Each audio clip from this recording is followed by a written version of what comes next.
মাধবপুরে ঈদের দিনে পুরনো বিরোধ ঘিরে উত্তেজনা, আহত ৬০। মাধবপুর প্রতিনিধির ভিডিও চিত্রে বিস্তারিত। আপনারা দেখছেন বাংলার খবর 24। বাংলার খবরে আপনার প্রতিষ্ঠানের বিজ্ঞাপন দিন। আপনার প্রতিষ্ঠানের কথা পৌঁছে যাক বাংলার ঘরে ঘরে।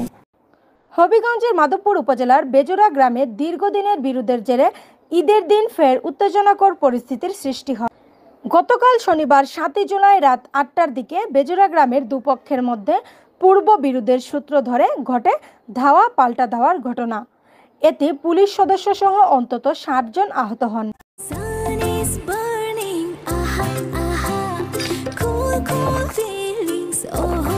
প্রাণ ফ্রুটো এখন নতুন লুকে আর টেস্ট অ্যামেজিং।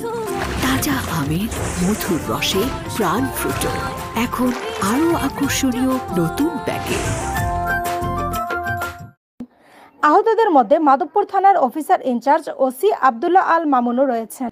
আহতদের মধ্যে অনেকেই মাধবপুর, ব্রাহ্মণবাড়িয়া ও হবিগঞ্জ সদর হাসপাতালে চিকিৎসাধীন অবস্থায় রয়েছে। বর্তমানে তাদের অবস্থা স্থিতিশীল রয়েছে বলে জানা গেছে। স্থানীয়দের মতে দুই পক্ষের মধ্যে এই বিরোধের ইতিহাস প্রায় ৫০ বছরের। অতীতে বেশ কয়েকবার এই নিয়ে মামলা মোকদ্দমাও হয়েছে।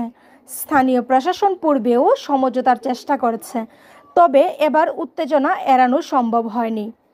পুলিশ তাৎক্ষণিকভাবে পরিস্থিতি নিয়ন্ত্রণে এনেছে এবং ঘটনার তদন্ত ও আইনগত ব্যবস্থা গ্রহণ প্রক্রিয়াধীন রয়েছে। এলাকাবাসীর প্রত্যাশা, পুরনো এই বিরোধের অবসান হোক এবং স্থায়ী শান্তি ফিরে আসুক বেজোড়ায়।